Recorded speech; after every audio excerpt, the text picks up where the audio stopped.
Okay, so today we're going to show you how to do an open Latarjet. We're going to make an incision, overline the coracoid for which you can palpate.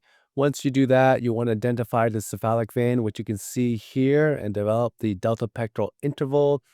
We're going to place a cold bell retractor, spreading the pec and the deltoid away, and the first thing you see is the coracoid and conjoint tendon. Once you do that, we're going to basically begin to expose the coracoid. We're in close-up view here. We're going to place our anterior glenoid net retractor just in the superior portion of the coracoid, which improves exposure. And once we do that, you can see the coracoacromial ligament, the conjoint tendon, and the pec minor. I like to first start by releasing the coracoacromial ligament off the coracoid. You can, of course, leave a stump here. Then I move medially and release the pec minor. This then exposes the tip of the coracoid with only the conjoint tendon attached. The sports model, which is what we're using here, does not have a musculocutaneous nerve, although the arthroplasty model does. But you can see here, we're just mobilizing the undersurface of the conjoint tendon. So once we've done that, we want to essentially do our osteotomy. We've placed our anterior glenoid net retractor just anterior to the coracoclavicular ligaments. We used an angle saw blade and then an osteotome to complete the osteotomy of the tip of the coracoid. And just like when we do this surgically, you can see here when we look at the coracoid, there's a little bit of a spike at the end of the osteotomy, meaning you've taken as much coracoid as possible. Once we do that, we want to contour our coracoid. So we're going to use a rongeur here to remove that spike of the coracoid that you just saw. And that's just so that that spike doesn't get caught up in any of the soft tissues in the rest of the procedure. Once we've done that, we're going to tuck the coracoid and the conjoint tendon underneath the pec major just to get it out of our way while we do the rest of the procedure. So we've repositioned the Cobell retractor, and you can see now we have a better exposure of the subscapularis tendon and the muscle belly. You can see how we can identify the superior and inferior borders. We're going to make our split through the subscapularis at the superior 2/3, inferior 1/3 border. We're going to incise the fascia of the subscapularis just to get that muscle spread. We can insert two angled retractors to begin to expose the anterior capsule. You can see here how the muscle still is adherent to the capsule, so it's important for us to spread that off the capsule as best we can. So we're going to use a cob to try to spread the muscle belly off that white capsule that you can see underneath it. Then we're going to use a bit of a gauze to try to do the same thing, simulating what we would do during surgery as well. We want to spread and make that interval between the muscle and the capsule as large as possible. So once we've done that, and you can see how we've exposed the capsule, we're going to make our capsular incision horizontally across the joint at about the 3 o'clock position. You can see here as we're going towards the glenoid and the glenoid neck, we want to be as careful as possible not to mark any of the cartilage deep below. You can see here as we move medially, we encounter the labrum and the glenoid neck. We're going to extend our capsular incision laterally to the insertion of the subscapularis. Once we've done that, we can insert our Fukuda retractor, which helps reduce the humeral head posteriorly. Next, we're going to insert our Batman or anterior glenoid retractor, and you can see how that helps improve our visualization of the neck and the defect itself. So now we have to essentially complete the L portion of our capsulotomy to expose the defect. So we're going to release this now off the glenoid neck, making the vertical component of our L along the glenoid neck as medial as possible. We can complete it using a cob And you want to release this capsule all the way to the 6 o'clock position and even beyond the 6 o'clock position, which of course will really improve your exposure and allow you to shift that capsule securely as well. Depending on where you end up, you may have to release a portion of the superior capsule as well, as you can see here. And this will help essentially expose the entire vertical length of your glenoid defect, as you can see here.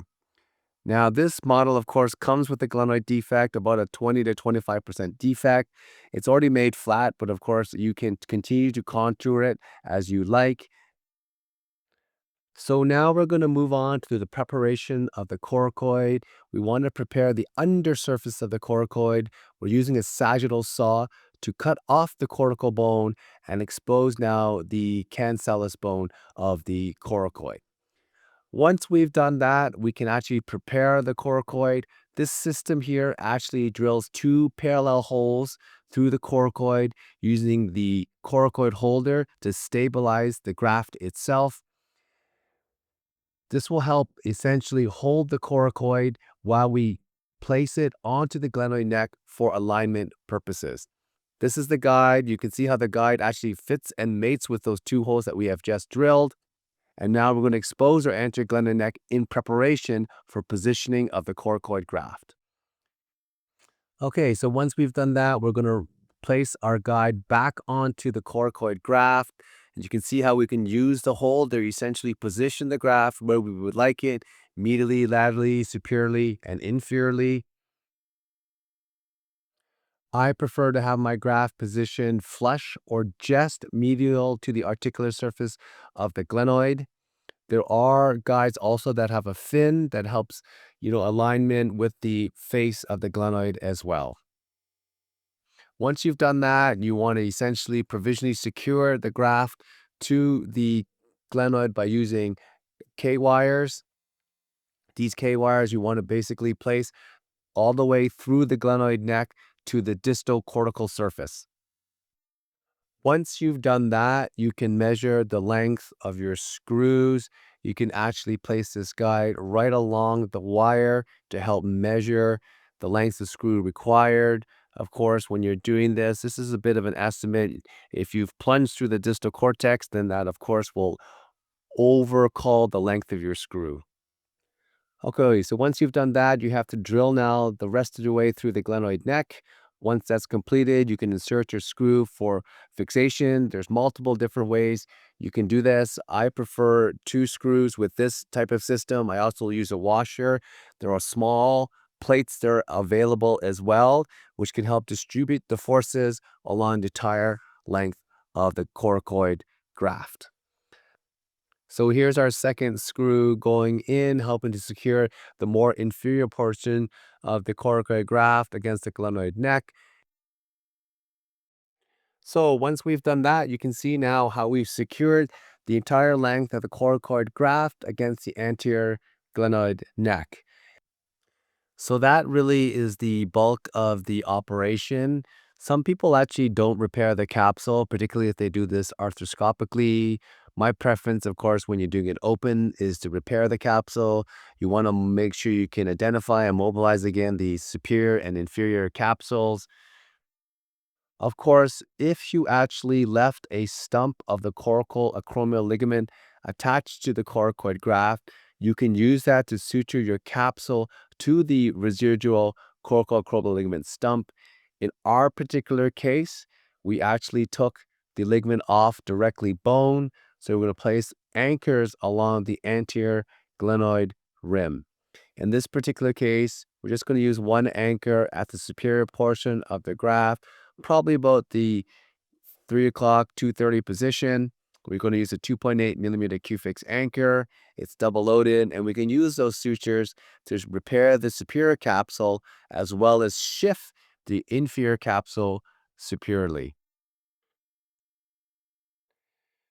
So you can use any sort of instrument to pass your sutures to the capsule. While I'm doing this open, I actually prefer to use arthroscopic instruments. I think it's a little bit easier than a Mayo needle actually.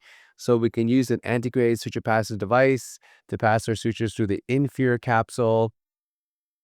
and eventually, of course, the superior capsule as well. Then, of course, we can tie our sutures, essentially begin our capsular closure. We can pass further sutures to help close now our horizontal limb. So when you do it in this manner, you actually make the graft extra articular since we've actually attached the capsule to the native glenoid rim. People, of course, do this differently. If you pass it through the stump of the coracoacromial ligament, that kind of makes your graft more intra-articular in nature. Some people believe by keeping the graft extra articular, maybe it decreases your risk of arthritis over the long term, although this is, of course, very, very theoretical. You can see here now we're closing down our horizontal limb with essentially simple sutures. If you have a patient who has a lot of laxity in their capsule, you can, of course, pass this in the pants over vest fashion to essentially shift the capsule even more superiorly. Okay, now we have completed the closure of our capsule. You can see here the fixation of the coracoid graft, the two split muscle bellies of the subscapularis, the conjoint tendon going between those two splits, and the axillary nerve there medially as well.